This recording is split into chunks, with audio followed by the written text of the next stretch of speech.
Good everyone, happy Thursday. I think I got the day right now. Happy Thursday everyone. Welcome to another night of Decoded, a journey into software engineering and computer science. This is day 2. You made it. You finished day 1. Now you're in day 2, and we got some exciting stuff tonight. This is by far Linux is my favorite thing to teach. I love Linux a lot. So you know, we're only dabbling in Linux a little bit tonight, but we're gonna get to do we're gonna learn how to navigate the command line and kind of get the base under our belt so that we can start moving along and start coding next week. But tonight's gonna feel good. You know, you might be a little, you might get a little out of your element, you might be a little bit confused, but you're gonna be able to do things tonight. Like immediately, you're gonna be able to do stuff that you probably weren't able to do before. So it should be pretty exciting. But what's up, Penguins Airlines? How are you doing tonight? What's up, Aki? How you doing? What's up, Burning? Nasty, I love it. Welcome. Good to see you all today. What's up, Aben or Aban, or, you know, if I ever pronounce anyone's name wrong, let me know. I do my best. My glasses are old. I need some new ones. I can't see all that well. You know, my vision's not terrible, but these are extremely scratched up. You know, I'll get some new ones soon. Your names are small in the corner. I really need to make it larger so I can see better. But what's up? Okay, how you doing? Let's see. Unique, how are you doing tonight? Warp 10, welcome to the stream. But yeah, tonight's gonna be dope. All we're covering tonight is Linux and an intro to Git. We will be diving into Git more later on in this course, but it was kind of late when I realized, like, I was like, cool, yeah, we use GitHub Classroom to do a bunch of assignments and stuff because GitHub Classroom has auto-graded assignments and a bunch of cool stuff. And then someone asked me, like, hey, okay, cool, well, how do I submit to GitHub Classroom? I don't know anything about GitHub. And I was like, oh, okay, interesting. Oh, my phone talked to me. Oh, chat's not showing in stream. Okay, let's see if we can fix that. Let's see if we can fix what's going on there. Well, one, how about we do this? That's super weird that it's not. Let's see if it's showing here. It is still not showing here. So actually, let's type some stuff. Test. Okay, it is showing on this screen. I'm not gonna mess with it right now. I will check to see why on that one view it is not showing, but thanks for the call out, Nitro Sage. I appreciate that. Yeah, so one, I hope you were able to grab everything from the Google Classroom. There's only, I think, 4 or 5 things in there tonight. Actually, let me add one more thing to the Google Classroom. The thing that I want to add is I don't know if anyone saw, I can't remember if we did the Notion document for this course or for pipelines, but I will share this course out right now, or this page out right now. Just if you want to, this is actually very pertinent for tonight if you need it. But this is a Notion page that will allow you to have a little walkthrough about setting up Linode and VS Code. You do not need to do this tonight, but you might want to do the first part. If you don't have access to Linux right now, we're gonna go through it a little bit so you can see what I do. But yeah, if you're on a Mac, you're fine. If you're on Windows and already have WSL2 installed or MIGWin or something, you're fine, or virtual machine, you are fine. But for anyone who has no idea what any of that is, and mostly for my Windows users who have no idea what any of those things are, this is probably your best bet, at least this first piece. So I'm gonna actually create a brand new instance so you can follow along if you need it, and so that we'll all be on the same page. Post links to the Google Classroom. To get that, I don't have the registration codes, but if you hop into there, that registration link and just put in your email, it'll send you all 3 Google Classroom links for all 3 courses right to your email. It takes 2 seconds. So hop in and do that. And if you're having trouble, let me know and I'll try to go get those codes for you in a second. Welcome. Cyber insecurity, right on time. Nice and early. We haven't even gotten started yet. Welcome. It is good to have you here. I appreciate it. One, what were you doing on stream today? I'd love to know what you were doing. I mean, I'm assuming you were doing something about cybersecurity, but maybe not. Maybe I'm being judgmental. Maybe, you know, I'm jumping to conclusions, but I'd love to know what you were doing there. What's up, Into X4? Good to see you. Also, Kimara1. I tried it again. It's really far.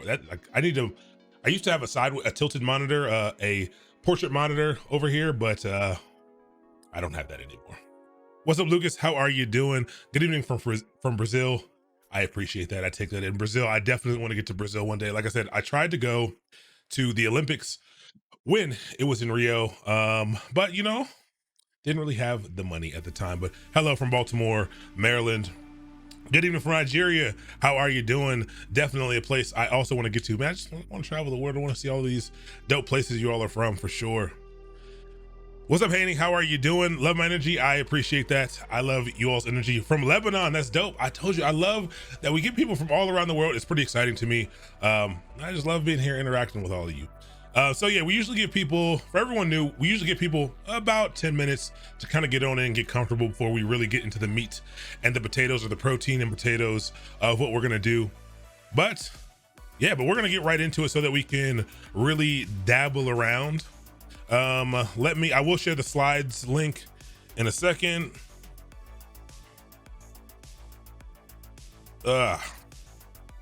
Also, side note, I'm back to, I told you all I have a keyboard, you know, a little bit of a keyboard addiction.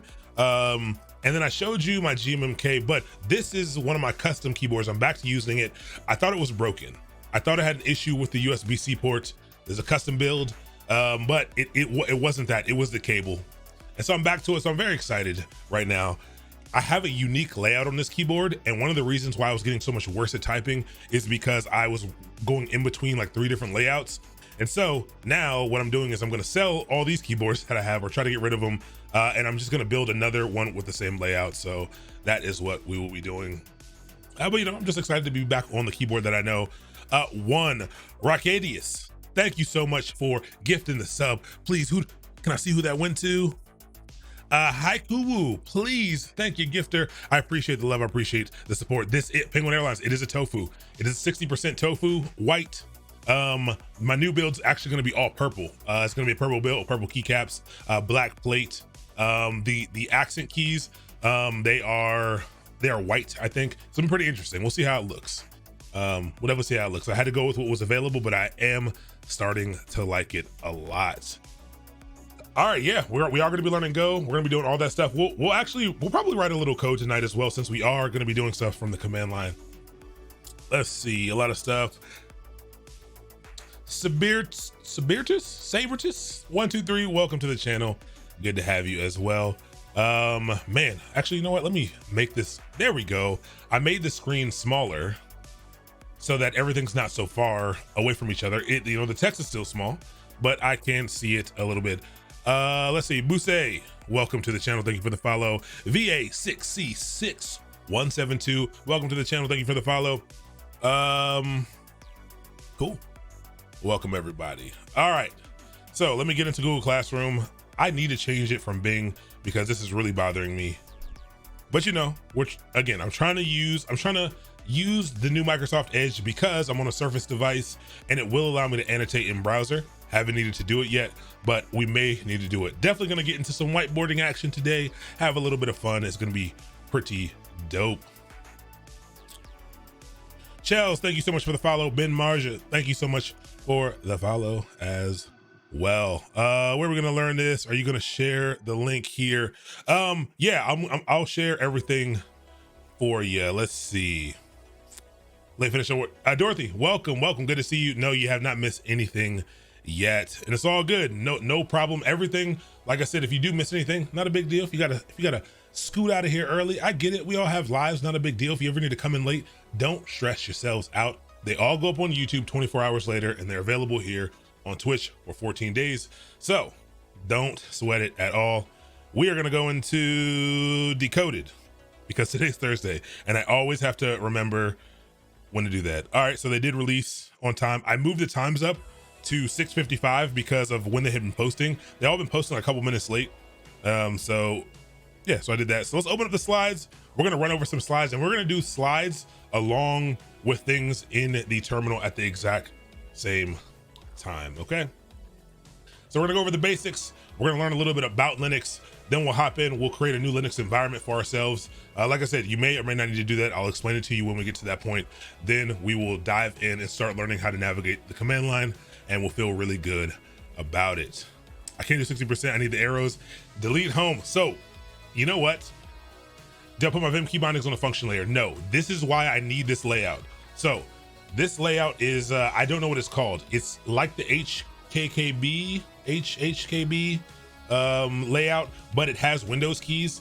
It has a Japanese name, so arrows, my function modifier is here, and these are basically my arrows: up, down, left, right. So I use my pinky to hit this and then do up, down, left, right. So it feels right at home. The problem also is my delete key and the little pipe key, they're switched. So my backspace is here where it normally would be up here and it would be larger. And so those are the main differences, and it's really a struggle to switch between keyboards like this, but this is the only way a 60% really works for me. I have a normal 60%. I can't figure out how to type on it. My accuracy isn't good enough to be able to type on that. But yeah, it's pretty interesting. I'll find the name of the layout. And I made it on accident. I didn't know this was what I was building until I was done. And then I was like, oh, well, this is weird. And so this is what I have, and now I love it. Okay, here we go. deCoded, day 2, a journey into software engineering and computer science. Let's do this. So here's the agenda today. 2 items, only 2 topics. They are both relatively large. So I want to be clear right up front with you. You will not be an expert at Linux after this. This is not designed for you to be an expert at Linux. I wouldn't even, right now, I want in your mind for you to understand that the real goal of this is to learn how to do a little bit of command line navigation. So to be able to get around a little bit via the command line. The reason why we need to know this is because when we are building things, when we are writing code, it is interacting with a computer on the same level that we're going to be writing, basically. And you have to understand some of the basics to be able to even run the command to run the code at all. So you need to have just a little bit of command line knowledge. This will always be valuable. This is a must know. So we'll just go into a little bit of that, but I'm going to teach you a little bit more about Linux. I'm going to give you a little bit more than you need, a little bit about the history and stuff, just so, you know, it can pique your interest a little bit. And so you have a little bit of context around it. And then we will do an introduction lesson to Git. We will keep this very high level. And again, this is just to initially introduce it to you so that when next week we get into it, I'm going to provide you a guide, just like the Linode guide that I put out there, with like step-by-step instructions to how to submit the GitHub assignments. But I wanted you to see it first, so don't sweat it at all. Here we go. Let's get started. Little bit of Linux. All right. GNU Linux. All right, we're not gonna go because of this class isn't, you know, we don't need to go that deep into Linux. Don't worry about GNU right now or the GNU project. Linux, what is it? It is a free and open source operating system, okay? Free and open source software.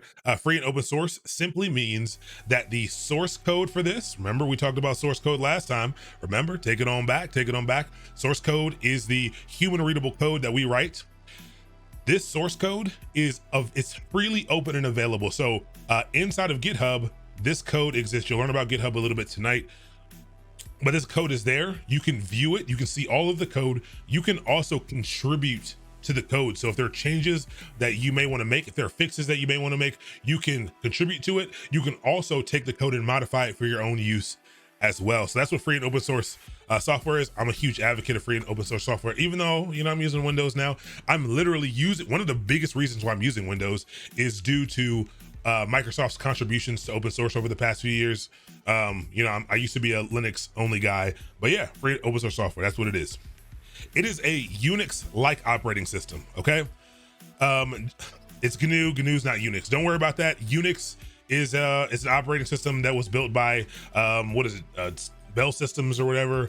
I guess the company that's now Bell Atlantic. Don't worry about that right now. But it's a Unix-like operating system.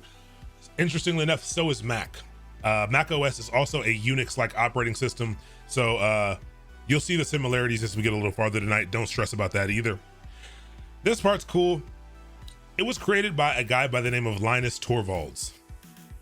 He created this Linux kernel, and you know, the biggest reason why I even threw this in the slide is simply because Git, when we get there later, you know, a little early reveal, was also created by Linus Torvalds. And I'm going to be 100% honest with you, you could argue which one of these is the most beneficial and most important contribution to the technical industry ever or to the world. And you could argue that either one of them is first, but he created both of them. He actually created the second to assist the first. He actually created Git to assist with the development of the Linux kernel. But yeah, he's a very interesting guy all over the place. And it's really just a kernel. Now, I know right now you're like, hey, why did you throw that word kernel in there? I have no idea what that means. Well, I have an answer for you on the very next slide. So what the heck is a kernel? A lot of words here, gonna read it. Not super important that you really know this, but want to give you some context. The Linux kernel is simply the main component of a Linux operating system, okay? And it's the core interface between the computer's hardware and its processes. So really, I'm not even gonna read the rest of this. It's really the thing that allows the software to be able to utilize the hardware and for those things to be able to communicate back and forth with each other, to manage resources on the computer. It's the engine of the computer. Windows has a kernel as well. The Windows kernel is what runs Windows. Linux kernel is what runs Linux. It is named that because it, like a seed, it has a hard shell. It exists within the OS, and it controls all of the major functions of the hardware, whether it's a phone, laptop, server, or any kind of computer. This comes straight from Red Hat. Red Hat is a company who capitalizes off of this Linux kernel. They provide enterprise Linux distributions and support. Pretty big, pretty dope company. They have made some great contributions to the tech industry as well. But the reason why Linux is so important is Linux has a significant computing market share. You may not know that because you probably only know about Windows and Mac OS because those are desktop computing platforms. They have server stuff as well, but you probably know them as desktop computing platforms. Linux also is a desktop computing platform as well. A really good one, actually. So I used to use it exclusively for a long time, but it runs a vast majority of the systems around the world that serve things. I mean, your Android phone is basically Linux. You interact with Linux every day. I can almost guarantee that you're watching this. You are receiving this broadcast because of Linux computers. So it's just a really, really important thing. It's pretty amazing, actually. So kernel, just a little thing that runs it. And that's really what Linux is. All right, so if it's just a kernel, what is the whole operating system?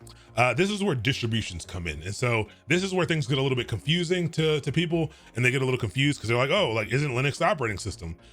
Yes, it's the kernel, but there are different, it's not a complete OS on its own, kind of, the kernel's not. But Linux distributions, or distros for short, but it's a collection of tools and software packages packaged together to provide a certain experience. So usually when people say, hey, I use Linux, people will ask, oh, cool, that's dope. What distribution do you run? And there are a bunch of different ones we're about to look at, but the Linux kernel is at the heart of all of these distributions. So imagine if Mac OS and Windows, imagine if they ran the same engine, but on the top, they looked different. They had different pieces of software that came with it. You could install whatever you wanted on them, but they kind of had different ethoses about what went on. This is what distributions are. They're all utilizing the Linux kernel, but they have different packaged up applications over top of that kernel to provide different experiences, different flavors for different people, different strokes for different folks. And so there are a lot of them.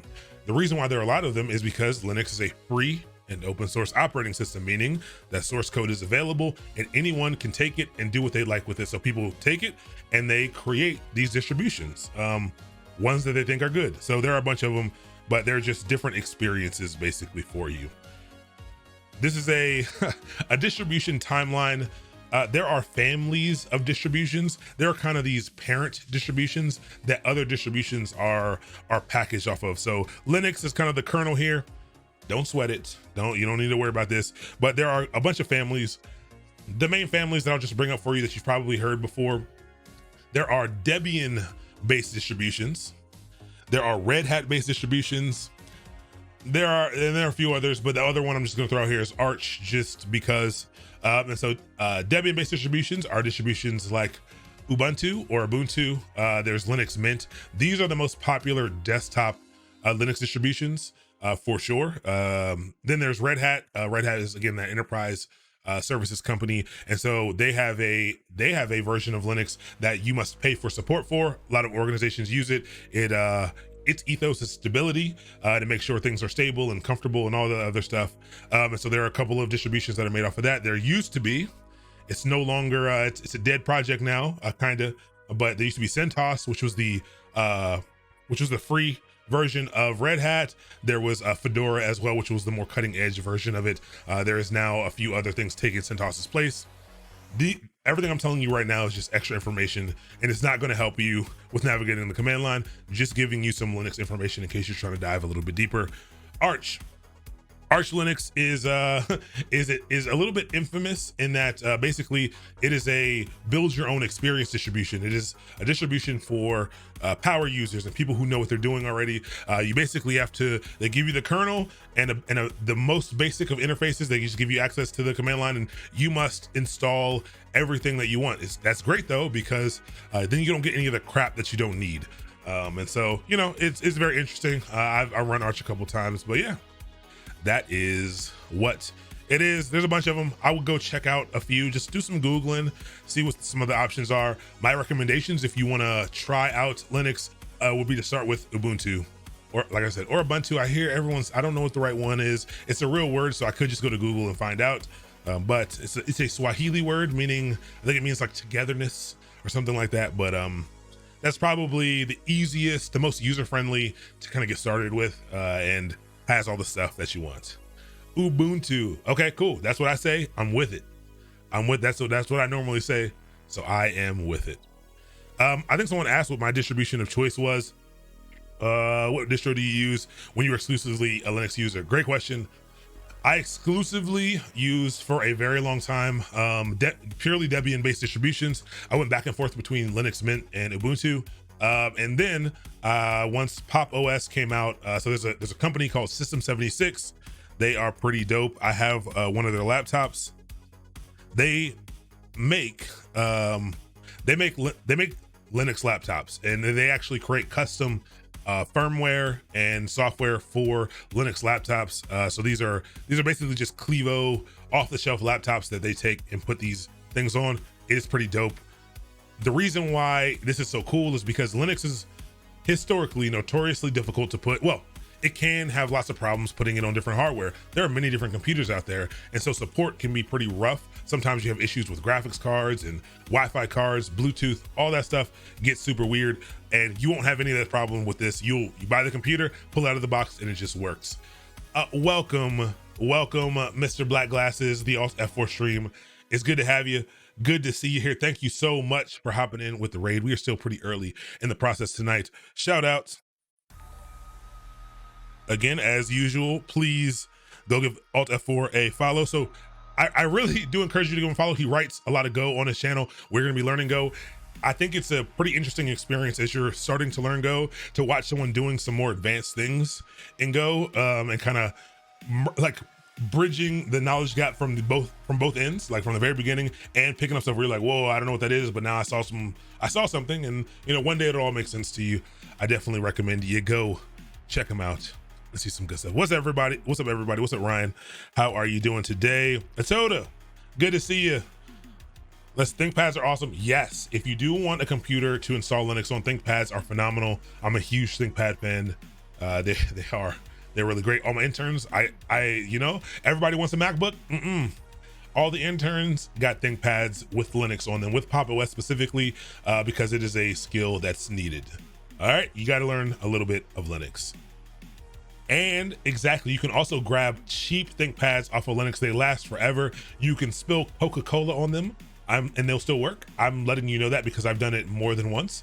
It may not have been Coca-Cola, it may have been beer, it may have been water, but I spilled a lot of things on my laptop. My ThinkPad, I've dropped them. They are pretty robust. The nipple is phenomenal on ThinkPads. I hated them at first. I thought it was dumb. I took about 2 days and practiced and got good at it, and I do like it. There's a little red nipple right in the middle of ThinkPads, and it allows you to use it as the mouse. It's nice because you don't have to take, like, your hand stays on the keyboard the whole time. not super accurate. Well, you can get accurate with it, but it's a little bit of effort.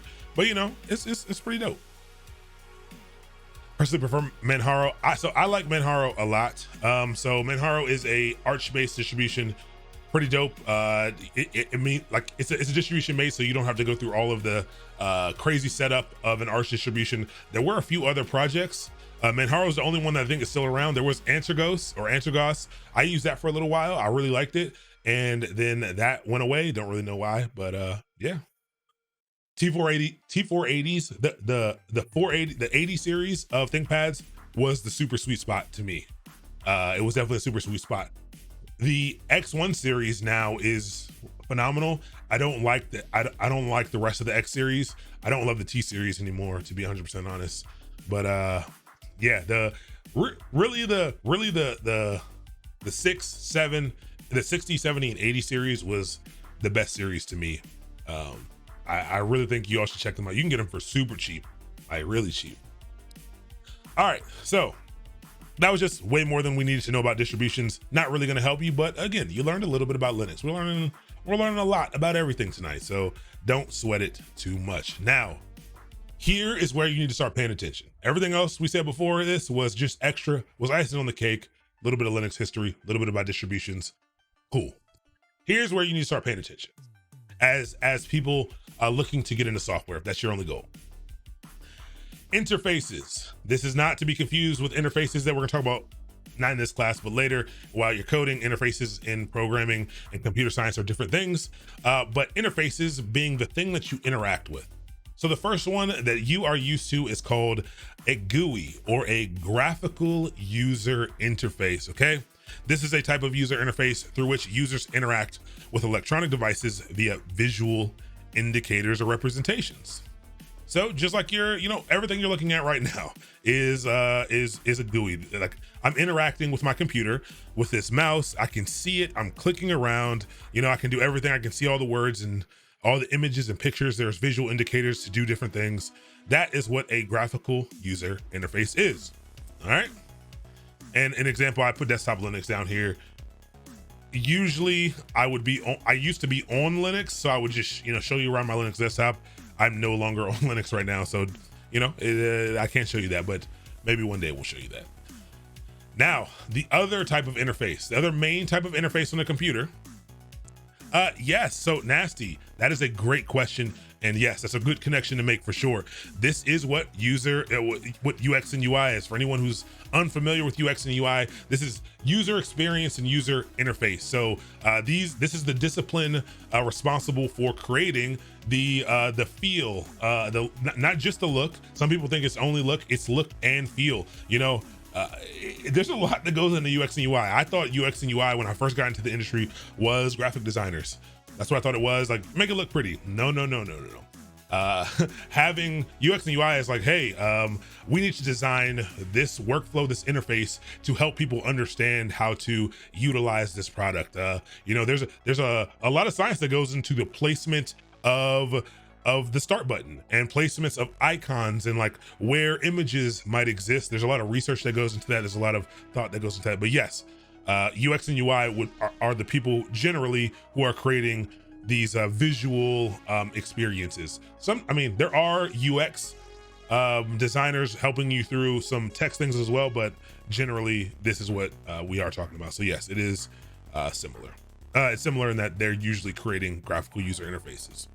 Now, the other type of interface, the kind that we are about to learn about and that we are going to spend a vast majority of our time in, if not all of our time in, well, that's going to be a little confusing, but is the CLI. And this might be something you've heard of that might have confused you, but the CLI, what is it?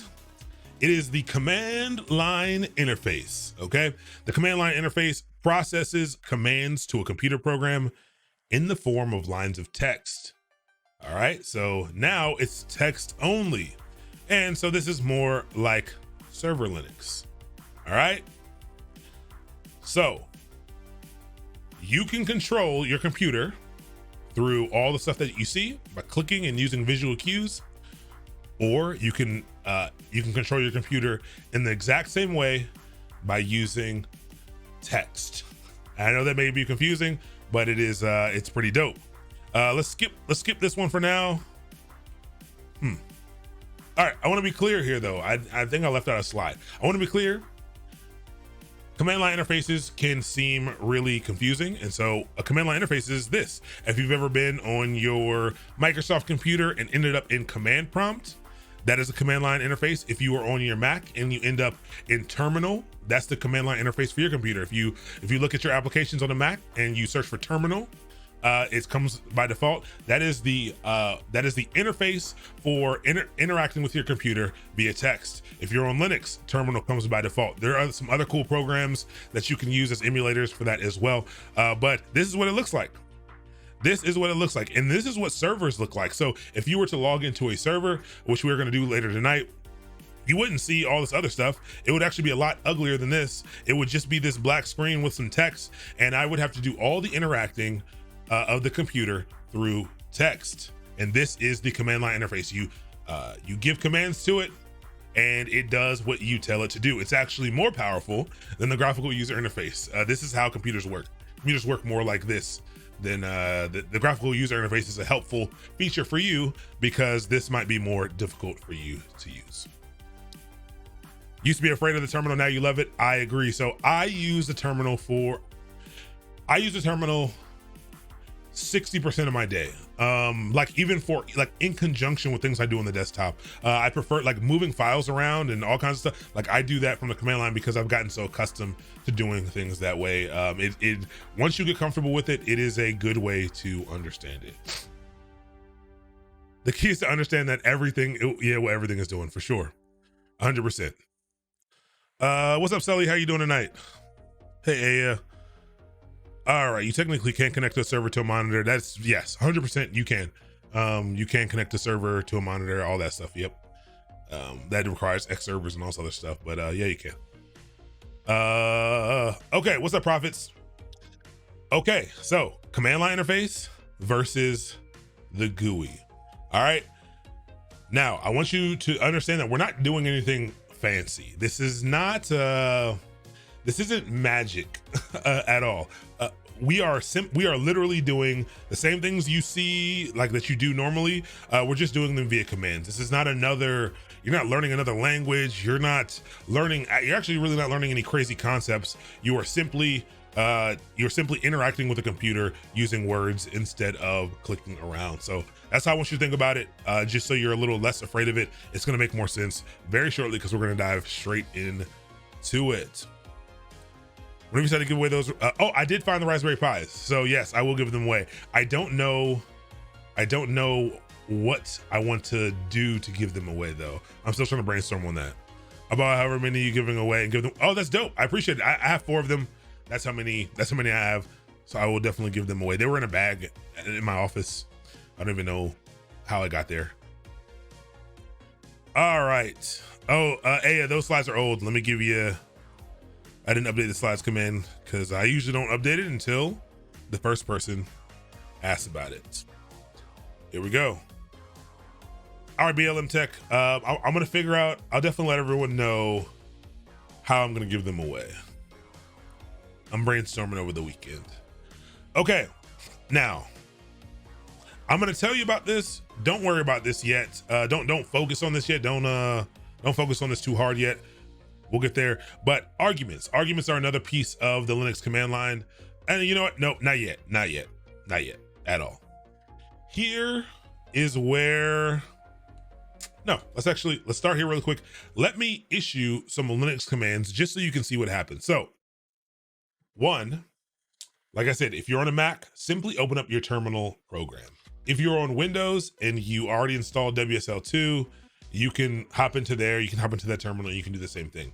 If you're on Windows, your best bet right now, before we spin up a server, is to hop into PowerShell, or there might be some, I think we looked up this before, online terminal. Online, I spelled that way wrong. And also Bing is doo-doo. I'm sorry, Microsoft. I like your products, but Bing's not good.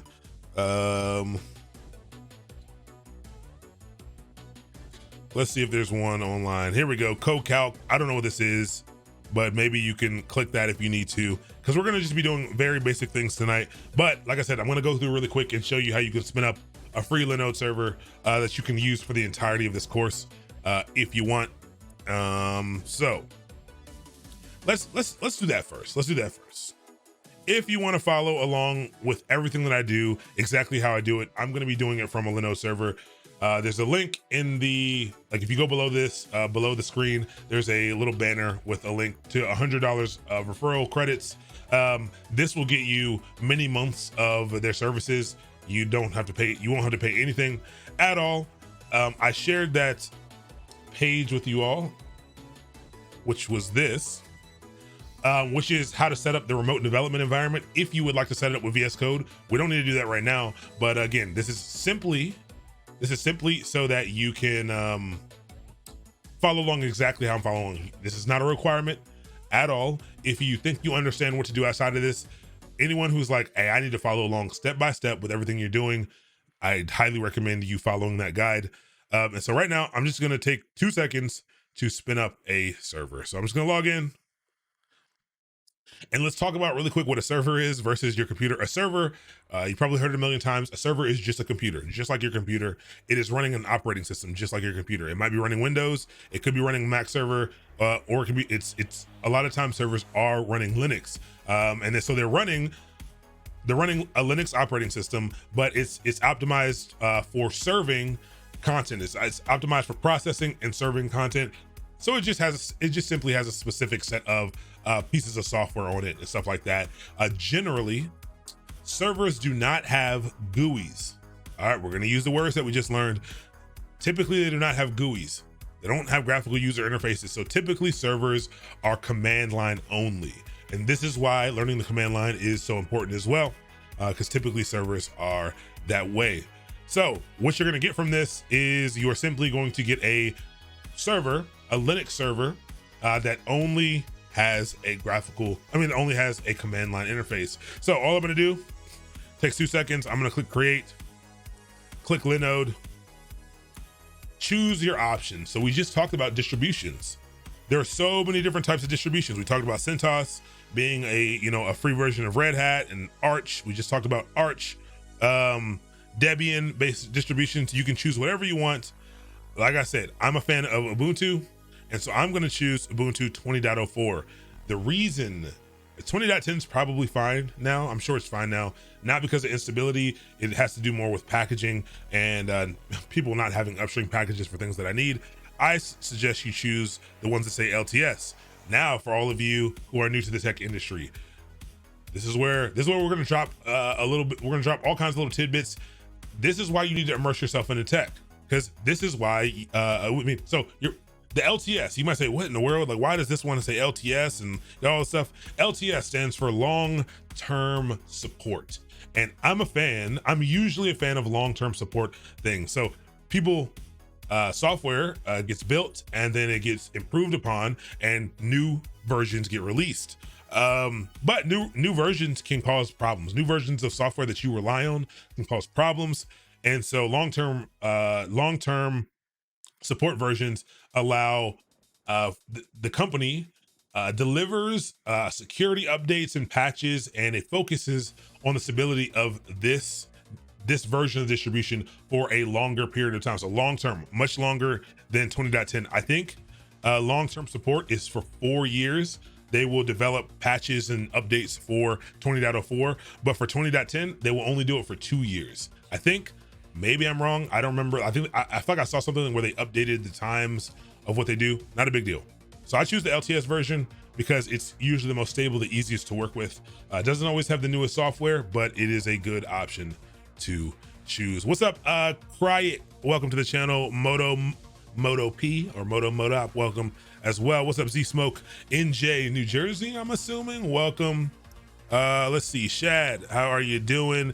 It's your boy Blasty415. Good to have you as well. What's up, Bone Keys? Welcome as well. Everyone who came in after the raid, I appreciate it. What's up, Maddox? How you doing? Good to see you. I'm seeing you everywhere now. Seeing you over on YouTube, seeing you here. I appreciate it. So I'm gonna choose this one. So you can choose that one if you want. Region. Select the region that's closest to you. This is gonna be the physical location and which your server resides. So I'm going to choose Newark, New Jersey, so that my requests don't have to travel all around the world. They just have to travel a few hours away. And then again, you can select whichever plan you want. So, you know, you get $100 worth of credits. If you choose a $5 plan, you will, you know, you can use this for a long time, for 20 months. It doesn't charge you for the months you turn this thing off. And so you only need it for 2 months here. So you can do all 3 courses with those credits if you want. I suggest using the $10 one, a little more, you know, double the RAM, a little more power. That's all we need. Whoops, I didn't mean to do that. You scroll down a little bit, give it a name just so you can, you know what it is. So I'm gonna call this deCoded sandbox, just so I can identify this, because I'm gonna use this server throughout the whole course. And then I'm gonna give it a password so I can log into it. It's gonna be a fair password, whatever. It's weird they don't make you enter it twice. I don't like that, but you know, it's all good. And then that's all we're gonna do. Don't need to do anything else. Go ahead and click that create. Oh, whoops. Must only use letters and numbers. So I'll give it a dash right here because I had a space in there, and click create. Let's see, Brody. This is called deCoded. It is a journey into software engineering and computer science. This is the apprentice level, the very first level. It's 8 weeks. Oh, do I already have one of these? Maybe I already created this. So let's just call this deCoded development sandbox. How about that? There we go. That's a better name. If you want, hold on, let's do this really quick. Exclamation point, commands, add. I'm gonna type in Linode, and I'm gonna paste this this walkthrough in here in case anyone wants that. Yeah, there you go. So you get to the Notion page if you ever forget or you want to grab it. We'll put it in the Google Classroom. But again, completely optional. This is just for those people who are trying to follow along as closely as possible. Now, you do that, it'll create, you click create, pretty simple process. It'll say booting. Wait for it to complete. And the only thing you need out of it is this right here. And so now it says running. I'm gonna copy this SSH access command. Now you're learning a little bit more about Linux that you don't really need to learn yet. But SSH is how you log in to a Linux machine. It stands for Secure Shell. Okay, I was gonna talk to you all about shells and everything tonight. We don't need to worry about that at all. We need to focus on getting around rather than all the shells and stuff. So you can just copy this. They give you the command, which is really nice. Other people do not do this. But yeah, so the good thing is if you're on Windows, you actually don't need to do anything else. Windows now has SSH built in. It used to did not. If you have Windows 10, SSH is ready. So all you got to do is paste in the command that they gave you. So copy that SSH access command, which you can always get back to. Paste it on there, hit enter. And it's going to attempt to connect over the network to your Linux machine. The first time you connect, it's going to ask you a yes or no question. Are you sure you want to connect? Just type in yes and type in the password that you selected. So you selected that password before. I'm going to type it in. And now I am actually in a different computer. I am no longer in my own computer. They give you this message of the day that says, hey, welcome to Ubuntu 20.04. And they give me some more information about what's going on in the system. But just like that, we are in a server. This is your first time you're logged into a server. This is very exciting. If you ever want to do any systems administration or you ever have to log into a server, which you probably will, it's going to look like this. You may not get that nice message of the day, but this is what everything will be like. All right, so I'm going to clear that out. Yeah, it's pretty nice. When we get into, I showed how to do that during the Waddle course. So if you go on YouTube and look at Waddle, you can see how to do that. But no profits. There we go. You are into your first server. This is Linux. All right. And it really isn't any different from any other computer. You're just in a computer. And so now you are now looking at what's called the prompt. All right. And this is just, it's always going to be here. It actually gives you some good information. And let me show you what that information is, and I'll save this. So the first thing we have here, right here, actually let's change this to marker. This thing right here, this is the user you are logged in as, okay? It'll always, and well, by default, this is how things are set up. The first thing that's there is going to be the user that you're logged in as. Your user is going to be everything that's in front of the @ symbol. So there's a @ symbol there. That @ symbol is the separator between your user and the next thing. So that first piece is your user. The second piece, and this part is just for your, oh yes, it is much easier than logging into AWS, much easier. That is why we're not using AWS. I'm a big AWS fan, but it is much more difficult for everyone to use that with SSH keys, and their price, you know, your pricing can go way up. This is exactly what you want. But so the second piece here, this is your computer name, and I'll put these drawings in the Google Classroom as well, or your host. It's something called your host name. All right, so it just says root at localhost. Pretty simple. I can show you what that means. It's just it's kind of the identifying name of your computer. And then usually after that, there's another piece. There's usually another piece right here. You can't see it that well right now, but that tilde, this is where this is your current location. So it is your current, that'll make more sense in a second. And it shows you where on the computer you currently exist. And these are the three things. Yes, it is your path. All right. And it'll get longer when I go to some other places. So this is how it is on this computer. And let me, I'll leave it up, but let me save it so I don't do anything. And let's say, I'll call this prompt JPEG just for now. But if I go to the Linux subsystem on my own computer, this is my local computer. Look how different this is, but it's the same though. So here we have my username, which is A Brooks. So that's my user. Then this is my computer name, and I'll show you this. This is my computer name or my host name. And then there's a colon there, and this is my path. This is my location. I'm in a different place on this computer. So by default, this is how it's set up. And yes, I was almost gonna go into a rant about shells. This is how it's set up on Bash, but by default, pretty much this will be how it's set up. This is how it should be. If you're on a Mac right now, you're probably seeing something very similar to this, if not the exact same thing. All right, so I'm gonna run a command for you really quick. I'm gonna run a simple command for you. I'm gonna run a command called ls. We're gonna learn these commands shortly, but I'm gonna run a command called ls. There's nothing here. That's not what I expected. Let me go back one. Ignore that. All right, I'm gonna run a command called ls, and I get some output. So one, a command is simply text because we have to input it via text. And a command does something. All right, there are many commands and they do things. Commands they're actually just little applications, but don't worry about that. They do things on the computer. This is to me all that's difficult about Linux. It is that now you have to learn the commands to interact with the computer in the way that you want to interact with the computer. So there is some memorization here. This is the only place where I really want you to spend some time doing a little bit of memorization.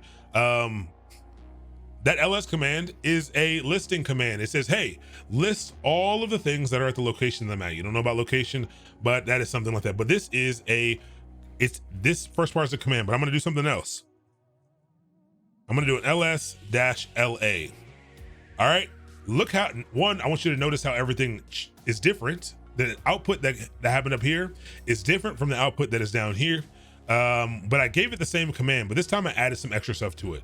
Don't worry about everything that you see. I know it looks really confusing, but what I want you to see really quick is that we go back to the slides.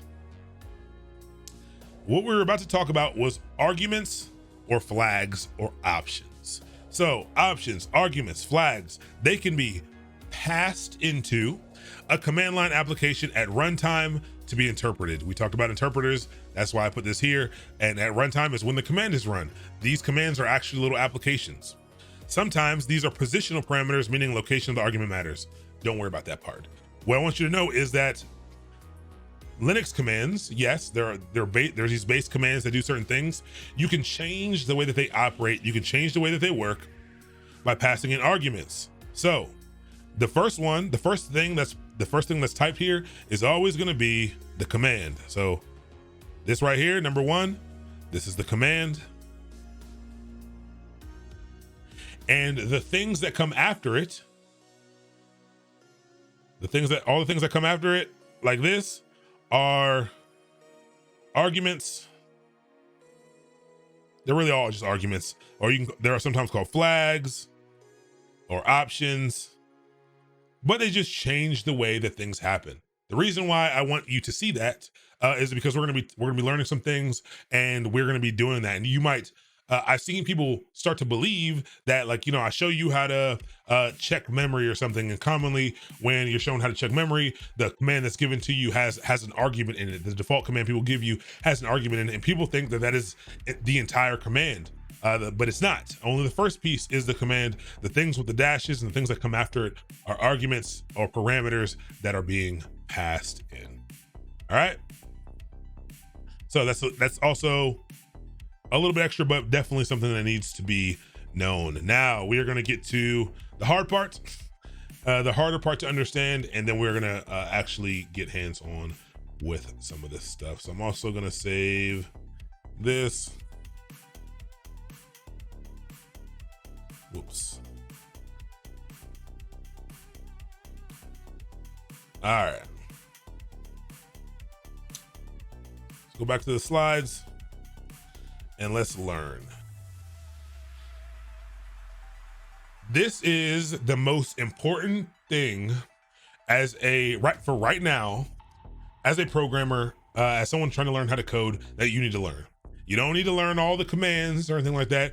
You need to understand file paths and how to navigate a little bit of the command line. So this is the prime time stuff right here for you. This is what you need to remember. There's two concepts here for file pathing, and they are very, very important. Okay, so one, absolute file pathing. Linux directories have a tree structure. I'm gonna draw it out for you. You can follow that tree to get to any file or directory you would like to go.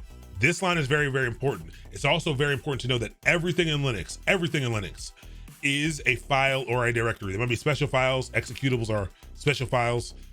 Great. Everything in Linux is a file or a directory, everything. All right, so that should help when we get a little bit farther. But it's a tree structure. I'll draw it out for you a little bit. And I can show you visually what that looks like. But you can get to anything because it's a tree. You can find the path to whatever it is that you need to use, okay? Absolute file pathing is the full path necessary to get from the root of the system tree to the file or directory that you desire, okay? So the absolute file path is the entire thing. It's the longest distance from the root of the computer, which we're about to learn about, to wherever file or directory you want to be at, okay? So if you want to reference something, if you use the absolute file path, you need to go from the root all the way to its location. The root of every single Linux system is /, okay? It's /. You all taught me about / versus \. I never knew which one was which. You all told me, imagine that the / has little feet and / is leaning forward and / is leaning back. And I love you all to death for that, because I looked it up 3,000 times in my life before that and I never remembered. So I appreciate you, but it is a /. This means that every absolute file path, if it is an absolute file path, it must start with a /. That's the hack for you, okay? That's the hack. You now have a way to know if something is absolute, if it's an absolute file path. If it starts with a /, it is an absolute file path. You know that it's an absolute file path. If you ever want to use an absolute file path, you must use a / up front. That is the biggest thing to remember right now. Here's an example of what an absolute file path looks like. /, which is the root, home, mastermind, documents, file.txt. That's an example. I will show you this a little bit better. Which way are the feet pointing? Black, what's that? Black, Mike, white. So left to right. So the feet are pointing to the right, like a side-scrolling video game. Yeah, that's a good question. Phenomenal question, actually. But yes, once I was told that, it helped me so much. Like, you know, there's so many little things that help. Sometimes your brain can get all kinds of concepts, but it can't get little things down like / versus backslash, and that's okay. Ain't no big deal. But yeah. Okay, so let's see what this looks like. Let's see the tree and what all this looks like. One, remember I said, will it show? Oh yeah, can you see the dot? Yeah, you can see the dot. That's nice. Yes. I wonder if I can change the color of this. So the little dot right here, well, I guess I could just use my mouse because it's better. We are currently at /. We are at the root of the computer. And I shouldn't do this actually because it's going to show too much stuff, but it's going to be good for visuals in a second. Let me do this really quick. And let me draw some stuff first for you. So this is what the directory tree looks like. Let's get some dots here. Let's change the colors. Let's make it exciting. Let's make it look cool. So everything starts at /. And yeah, someone put up there before that it's a it's a reverse tree, it's upside down tree or whatever. We're not gonna worry about that right now. / is where everything starts at. / is the root of the computer. It is the root location of the computer. And from / a tree, there's a tree. So branching off of / there might be a folder, like your documents folder. And then in that same space, there might be a pictures folder. Whoops. There might be a pictures folder. And, there might be a videos folder, whatever. Okay. These essentially, I want you to kind of think about this. They are starting from /. We can get directly, because it's a tree, we can get directly from / to all of these folders. We don't have to go through anything else. So from / I can get to documents, then I can get to pictures, then I can get to videos. I can get to any of those if I want to get to them. But each of these may have other folders inside of them. And now I drew this terribly. I shouldn't have drawn this like this at all. This is awful. But let's turn it on its side a little bit. That I need to turn this around. I'm just gonna show you a picture in a second. But maybe in my documents, maybe I have some more folders. Maybe I have a folder here called contracts. That would be something that's in your documents. And then maybe I have a file called my resume. Resume.pdf. All right.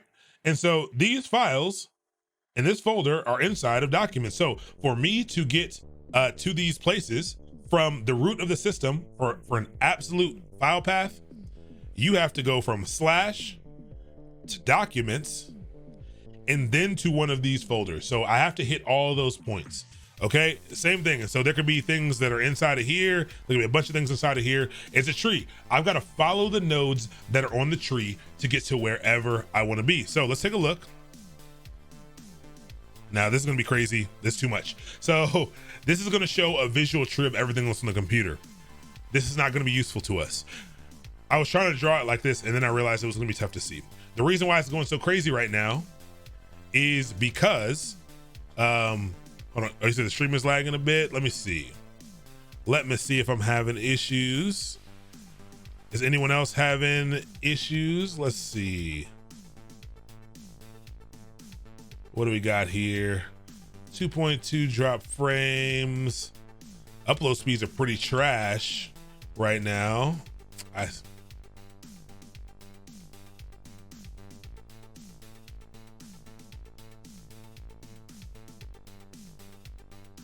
Yep, I see the lag. Hold on.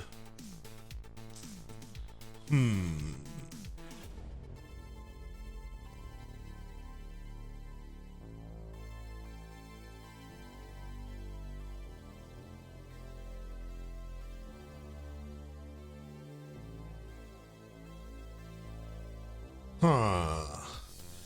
It's only sending through, I have really fast internet, but it's only sending through, huh.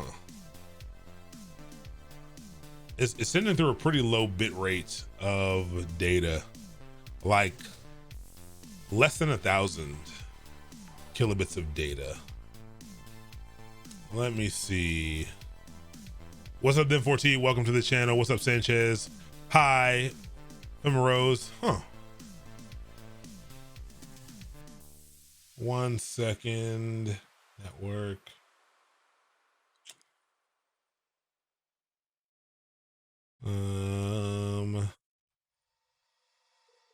Ethernet. No, we're good on that. Let's see.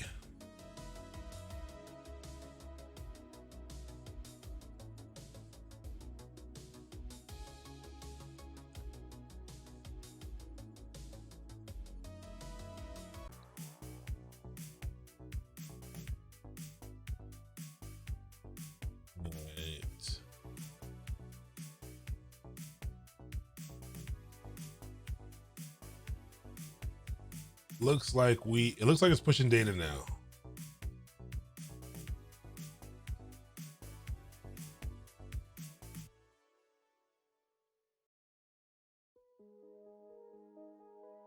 Yeah, okay. That was weird. But yeah, I mean, you know, I've been in the op space. I'm you know, little hiccup, maybe, you know, I got a little bad server, maybe it cycled out or something, you know. Never knows what happened, but that was super weird. I'm glad. I was like checking. I was like, like, please don't be my internet. My internet's running fine though, which is good. All right. So the place that we were at, just to recap a little bit, I ran the tree command. I ran it from the root of the system. Remember, slash is the root of the system. Where am I? I'm at the root of the system. And it gave me everything. And it shows me a visual representation of, you know, of the tree structure, of the paths that I can traverse.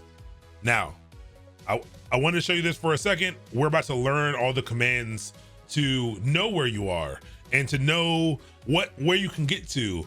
But after we learn the file path. So just to kind of show you longer term, I'm gonna make a couple directories really quick, and I'll show you how this works a little bit. So let me go into home and cool, there's something here. Let's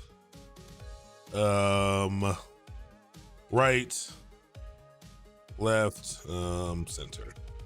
All right, and made some directories really quick, and /p/right,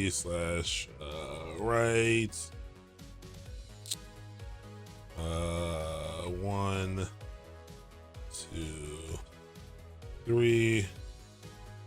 All right, so here I just made a couple of directories, okay?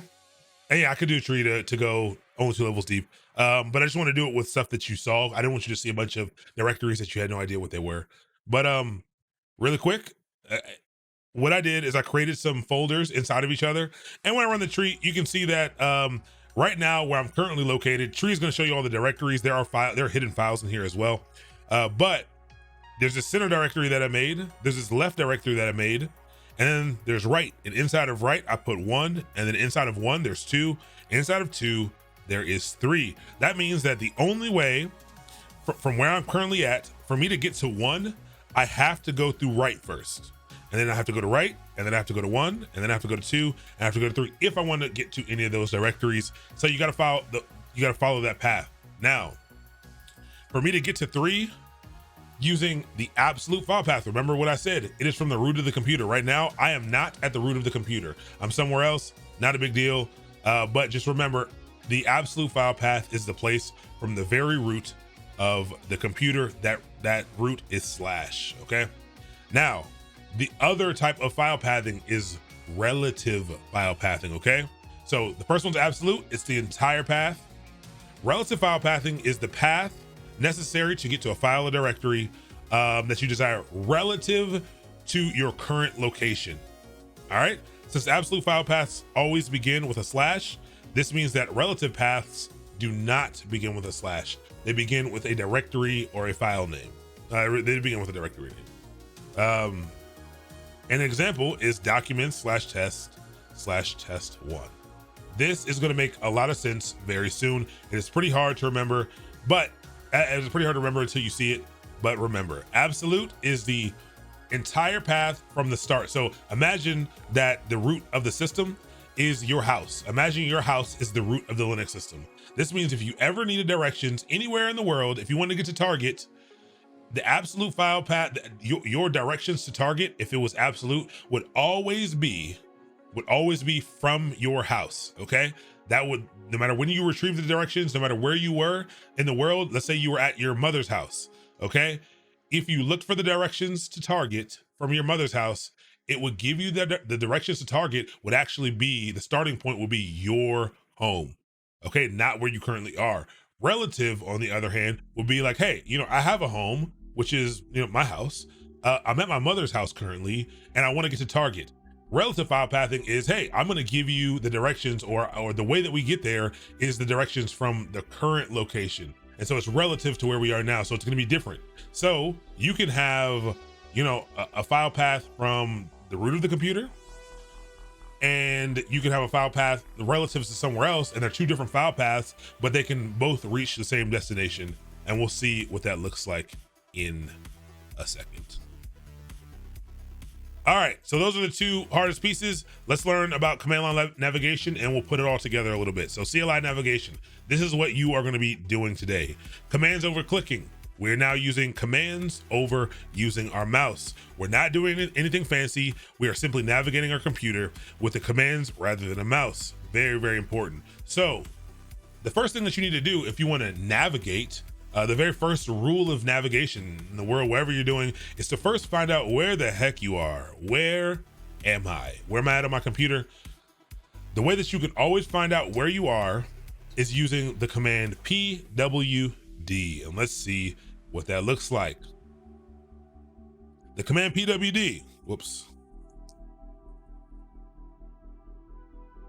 will give you the current location you are at. It will give you the absolute file path of where you currently are. How do you know that it's absolute? The way that you know that it's absolute is from the slash. All right, it starts with a slash, it's absolute. So currently I am in the folder called /root. That is where I currently am. This is just like Windows, and I can do this on Windows as well. I think Windows is pwd as well. Let's see. And exactly, my path is in users A Brooks. And actually, this is going to be pretty easy to see on Windows. I'm going to use this as a mirror. So this is Windows PowerShell, but I'm in users A Brooks right now. That's where I am on the computer.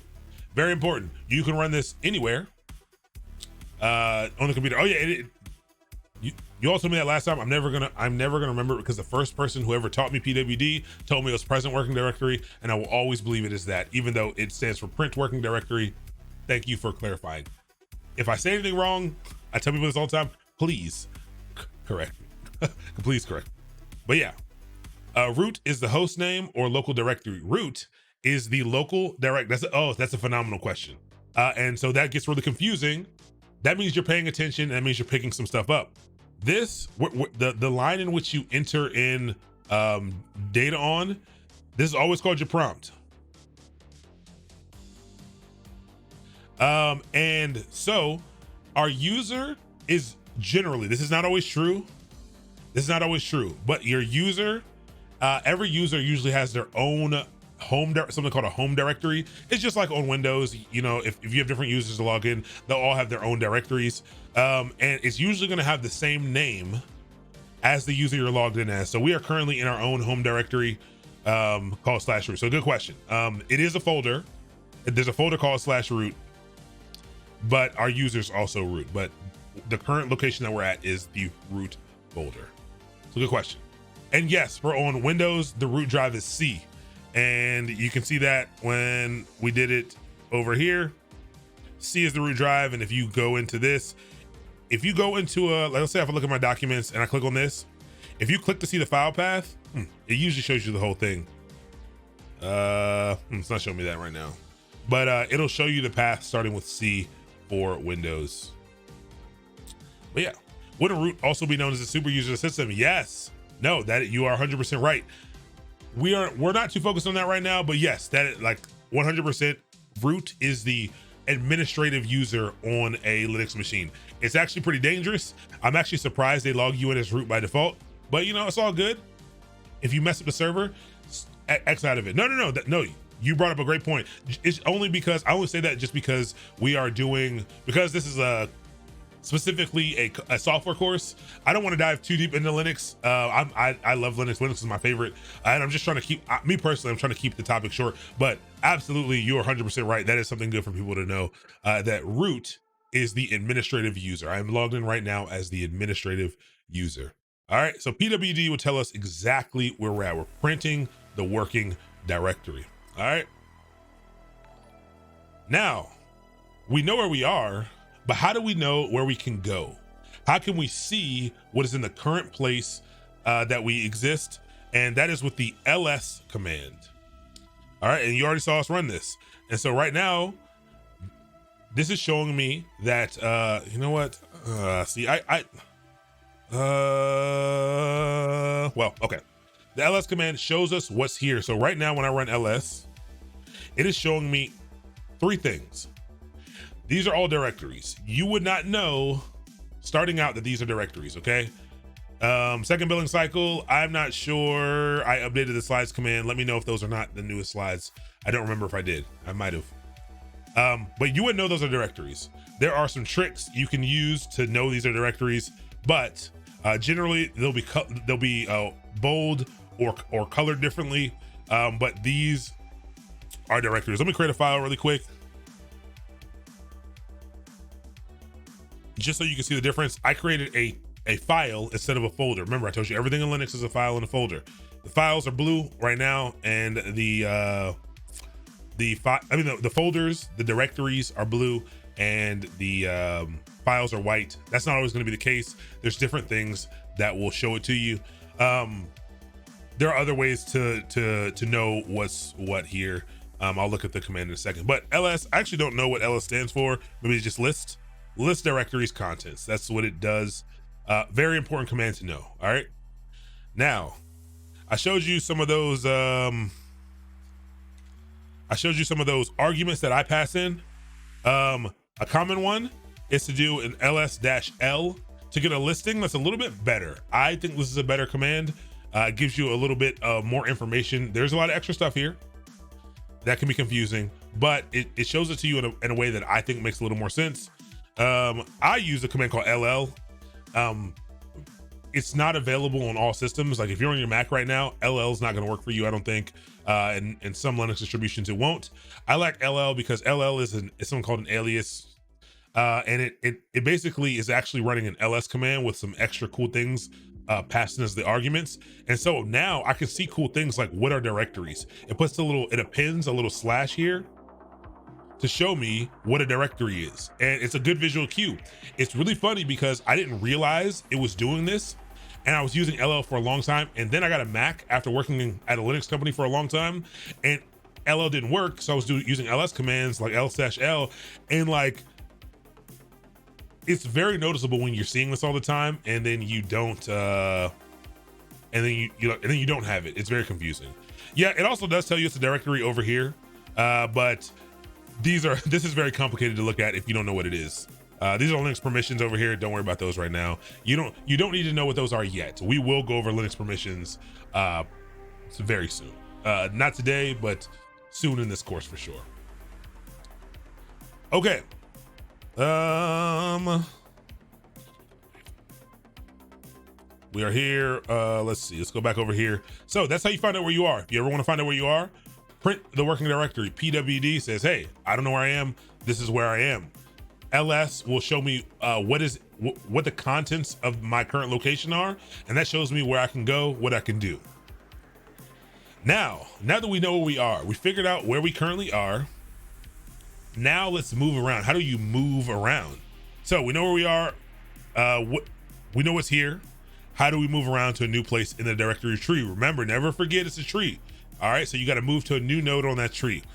all we'll do is just change to a new directory. That's all you got to do. So we will use the command cd to change to new directory. This is where file paths first become pretty important. If we want to change into a new directory, we use the cd command. And so first, let's start from the beginning. If I want to say, hey, I just logged in, I don't know where I am. It's almost always going to log you into the user's home directory by default, unless you specify otherwise. But it says, hey, I'm at /root. I don't know what's here. Let me do an ls command. Ls says, all right, I'm gonna list what's here. So I can move to center, left, or right. These are all directories, okay? Not directions, they are directories. I probably should have chose something different because I could see how that would be confusing now that I'm reading it. But if I want to move into these directories, the cd command is how I would do it. And I can cd into them by using their path. Because they are right here, because I'm located where I am, because these are located right here, the path to these files is just their location. So I can go directly into the right directory from here, okay? So if I change directory into right, notice what happens. First, our prompt change. Remember, I told you it will probably show you where you are right here. So this will show you your present working directory. It'll print your working directory. So now I'm in right. How can we be sure? PWD. All right, so now the location that I'm at, starting from the root of the computer, is /root/right. I'm in the right directory. And this is how you see how I got there. Great. CD is how you do it. So I could also do this. I'm gonna go back, ignore this command. You're about to learn about this command. I'm gonna go back one. I could also get there. Actually, no. Look at the command that I ran to cd into that directory. I ran this command right here. Is this an absolute file path or is this a relative file path? I'll give you a second to think about it.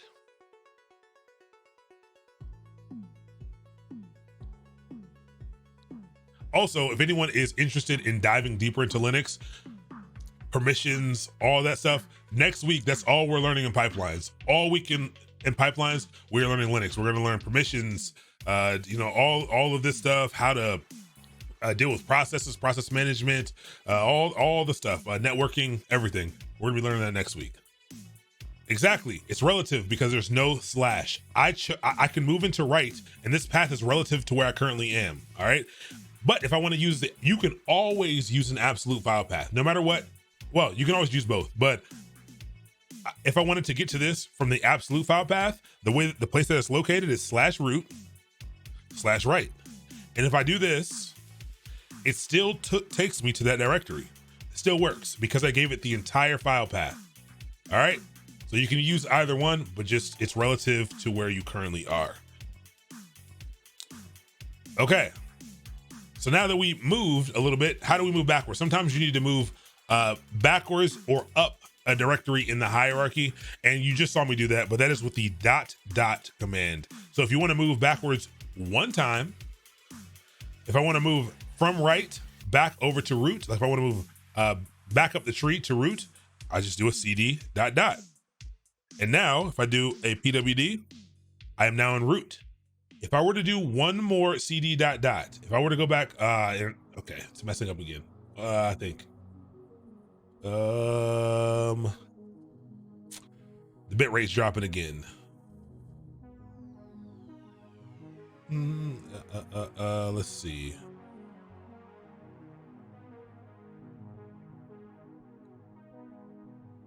It's holding a little bit steadier than before, but we'll see. So CD minus is not backwards or up. CD minus takes you back to your previous location, no matter where it was. Even if it was 30 directories away, it was, yeah. Huh. Let me see.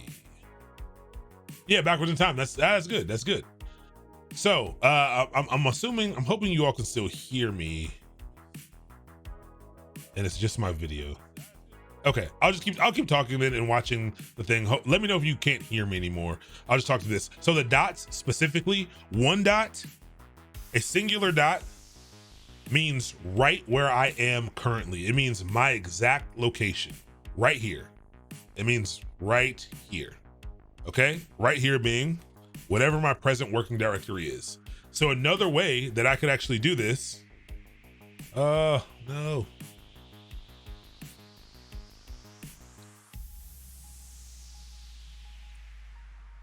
Come on, Twitch, be kind to me. Let's see.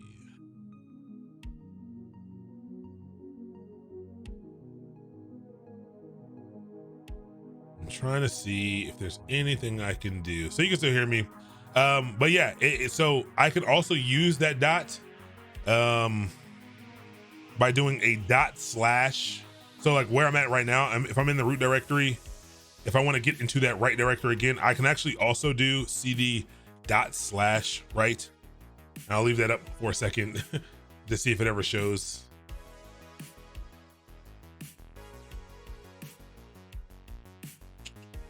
And that will work as well, but the dot means this current location.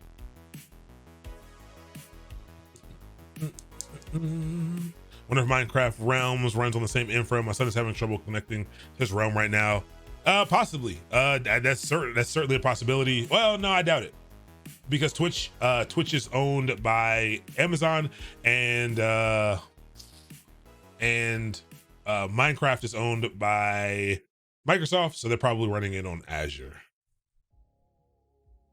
It's dropping frames, but that's specifically because of the network, not because of processing.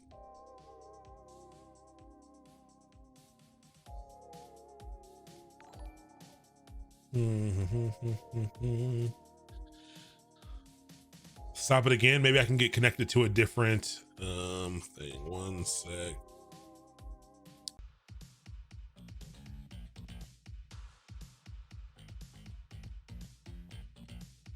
Okay. I think we're back again. Let me, maybe. This feels.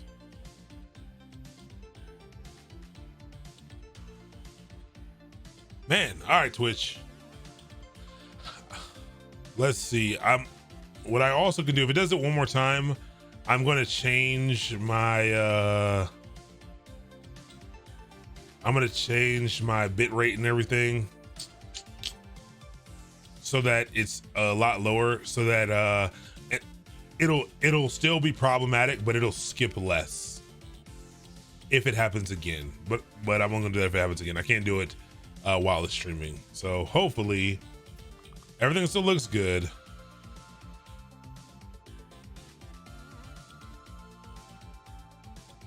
All right, whack.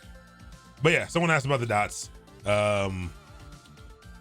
And the dot means right here. The second dot means the directory that is the previous directory in the tree, the previous node in the tree. And so if I wanted to go back like multiple directories, whoops, I could have done like something like cd dot slash dot slash dot, whoops, dot slash dot slash, and you know, it'll go back one directory for each of those slashes. So yeah, that's that. What else is there? We don't need to worry about directories right now. I'm going to tell you about tab completion really quick. You're never going to use it. Well, not never going to use it. I take that back. That is not true. If I told you all when I introduced myself to you, I told you I'm a terrible typist. Okay, that is facts. I'm a terrible typist. If I'm a terrible typist, right? Yeah, I told you I'm a terrible typist. How could I do something like this? Wait. Ha, ha, ha, ha, ha. See how fast that was? I'm the fastest typist in the world.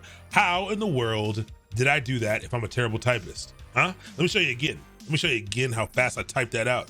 Yeah, I'll start one. Ha, wait. Ha, ha, ha, ha, ha. I'm the fastest typist, you know? So that is because of something called tab completion. Tab completion is one of my favorite pieces of computing power. It really does help. All tab completion is a string matcher. So what it does is it will, if I type in CD and I'm trying to get somewhere and I say, hey, I know I want to go to the root directory. When I type in R, if I hit tab, what the computer will do is the computer is basically looking through the directory and it says, hey, is there anything that matches, that only matches what this person has typed in so far? When I hit tab here, nothing happens, okay? I hit tab again. If you hit tab twice, it'll give you some suggestions. It'll give you all your options. And so basically in the directory that I currently am at, if I do an ls, there is, what happened here? Apparently there's a root and a run directory. So it was back a directory actually, which that was weird. Oh, I did a slash, yeah. So I'm in this directory. Look at all these things that are here. All these things are in the directory that I'm currently at. If I type in R, it doesn't know what to do. Tab completion won't work. It won't completely work. It'll say, hey, I tried to match what you already wrote to something specific in this directory, but I didn't find an exact match. What it'll do then is it'll, you can enter in as many letters that makes this thing unique. So there are 2 R's in here, one's root, one's run. As soon as I enter an O and I hit tab, it knows that I'm trying to do this because it's the only thing that matches. And so it'll try to find the match and it will complete this for you. This is the best for things like file names. And when you're trying to do long file paths, you only need to type in enough to make it unique. So we're in root. If I'm trying to get to left or center, let's say I'm trying to get to center. Center only has, it's the only C, it's the only directory in here that starts with a C, or only file that starts with a C, only anything that starts with a C. So if I type in C and hit tab, it auto completes the word center for me because it's the only thing that exists. Tab completion is phenomenal. Tab completion, it's amazing. It works differently in Windows. It's available in Windows as well. It works completely differently in Windows. I despise Windows tab completion because Windows tab completion will give you the first thing alphabetically, and then it will, like if there are multiple matches, it'll give you the first thing alphabetically, and then you'll have to cycle through the rest. So if I do something like this on here, let's see, there's documents. Let's say I'm trying to go to, let's say I'm trying to go to downloads, and normally in Linux, if I do a CD and go to and type in D and I hit tab, it won't do anything. It won't do anything because it can't find a match. Windows will cycle through and it'll go to desktop first. If I tab again, it'll change. If I hit tab again, it'll change. Whack, super whack. Yes, exactly. Someone said this was handled by shell. I didn't tell you about a shell, so I didn't want to go too deep into that either. But yes, it's not handled by the operating system, and the functionality is different depending on which shell you're using. I am going to introduce you all to new shells as we go throughout this. I am now a user of ZSH, a shell called ZSH, but I don't, I'm not a lover of ZSH. I'm a user of ZSH, not necessarily a lover of ZSH. But the main shell that you're using, the shell we're using right now is Bash. Well, in Linux, it's something called Bash. It's called the Born Again shell. And yeah, it's pretty dope. There's some cool things. It gives you tools and things to be able to interact with the system. So, what shell is the best? Turtle shells aren't an answer. That's fair. No.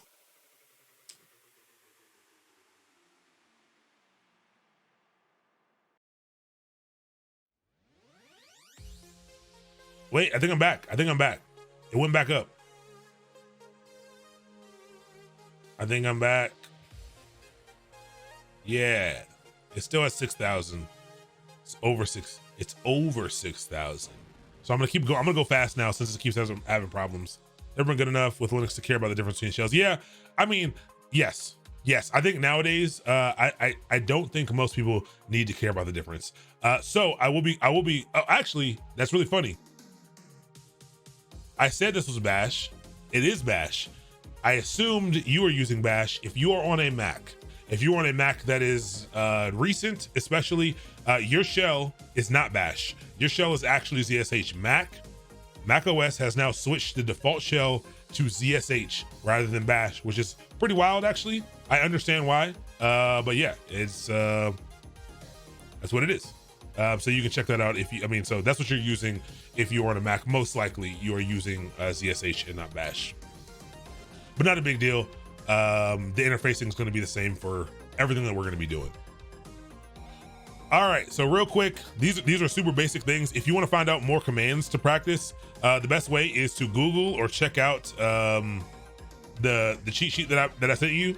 We will learn more Linux commands, but you don't need to be good at Linux to do the programming that we're about to do. The only thing that you are going to need to know is file pathing. That's going to be the only problematic thing. You're going to know how to get around a little bit because we're going to be making new files and directories and moving around a little bit. So you might be able to get around purely through VS Code, but it's good to have that there. Reading the manual, I'm not showing you that right now. This is not the Linux course. So yeah. Yeah, the man pages are the cheat sheet for you right now. Man pages, if you want to know, is there are manuals that come with commands inside of the Linux terminal, like man echo, and it tells you how to use it. This is not an easy thing to use when you are starting out. It is not easy to use at all. So don't, now you know. Oh, cheat.sh, is this a thing? Ooh, that's nice. I like that. I didn't know. I've never seen this before. Very interesting. But once you get ZSH configured, it's better. Not better. It's not better. It just has a lot of cool options. And just to show you all, I think you've seen it already, but just to show you all what my minimalist ZSH setup looks like, which I will show you all how to do one day as well.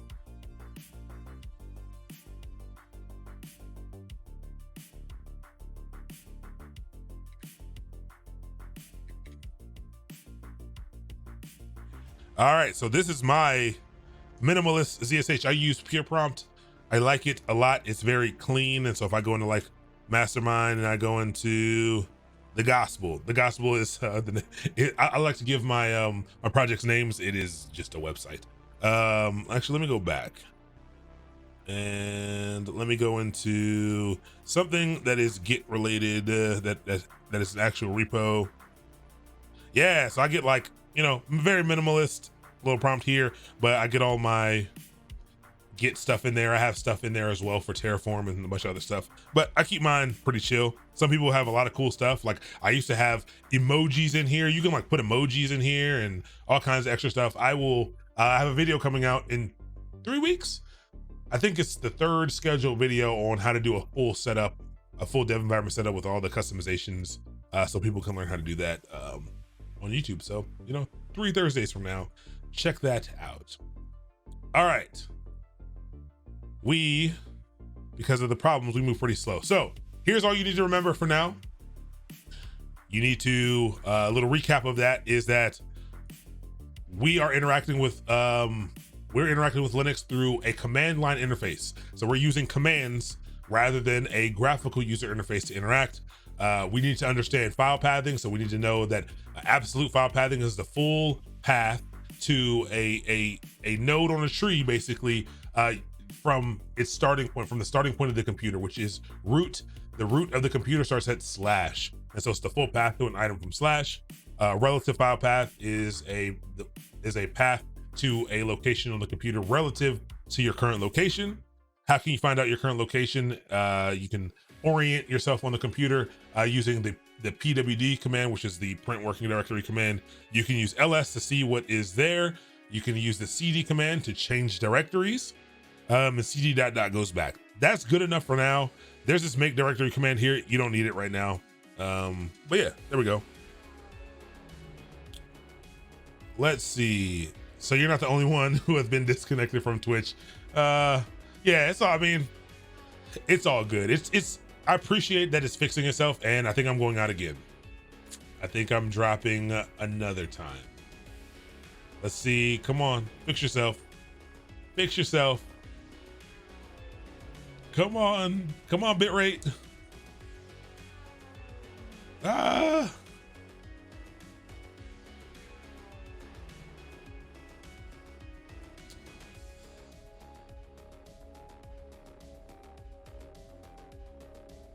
All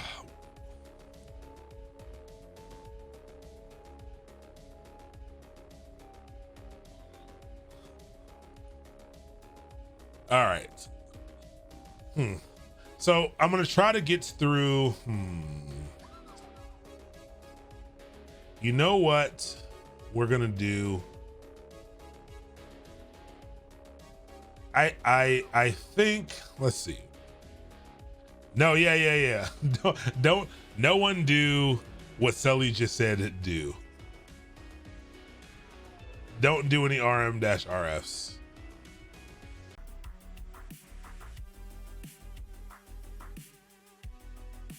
All right, we're back for a second. Here's what we're gonna do.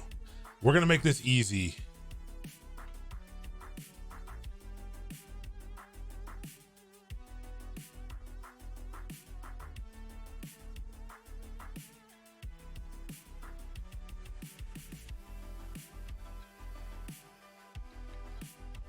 All right, this is what we're gonna do, because this is gonna be a problem, I think, for it might be a problem for all night. So here's what we're gonna do. This is everything you kind of need to. This is everything you need to know about Linux for now.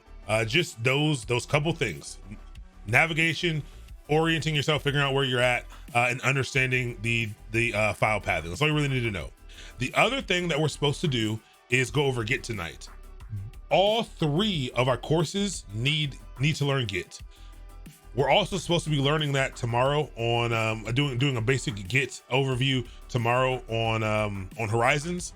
So here's what we're gonna do. I'm going to do the Git overview for everyone on Saturday at office hours. Now I understand you like, hey, it's Saturday, it's a no-go. It'll be recorded. I will chop up that exact piece and I will post that in everyone's, all 3 classes. I'll post that little thing in there. Again, this is just a quick overview so that when we do get to the part where we are submitting assignments on GitHub, you know how to do it. So it's just it's a light overview. We will be diving deeper into Git later. That's all we're supposed to do. That's all we're supposed to do. So it's for all 3 classes. I will do it then. And so if you want to come through, come on through. If not, I'll cut it up and you'll have that available to you. Saturday it's at 9:30 Eastern time until we're done. You can also come and ask whatever questions you want to come ask.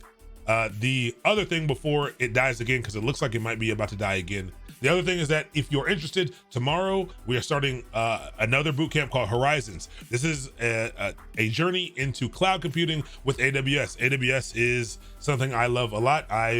I've held all of the AWS associate certifications. I'm going to be going for the one of the professionals, the solutions architect professional this year. But we're gonna be diving into that. I'll be honest with you, Horizons is the most practical course out of all the courses. It's the thing that you can probably jump in and do the most immediately with.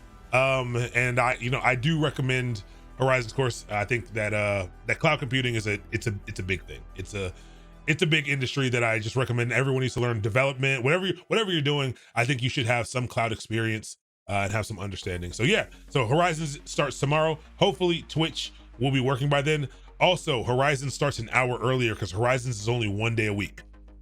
So it actually starts at 6 Eastern time. I know that doesn't work for everyone. Again, that's why they all go up on YouTube 24 hours later. Remember, I got my optimizations in, so that should be good.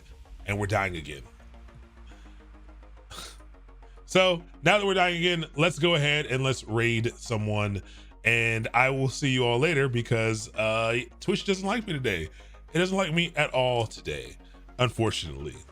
So I'll see you online. Thanks everybody for coming through. I'm gonna confirm it's not no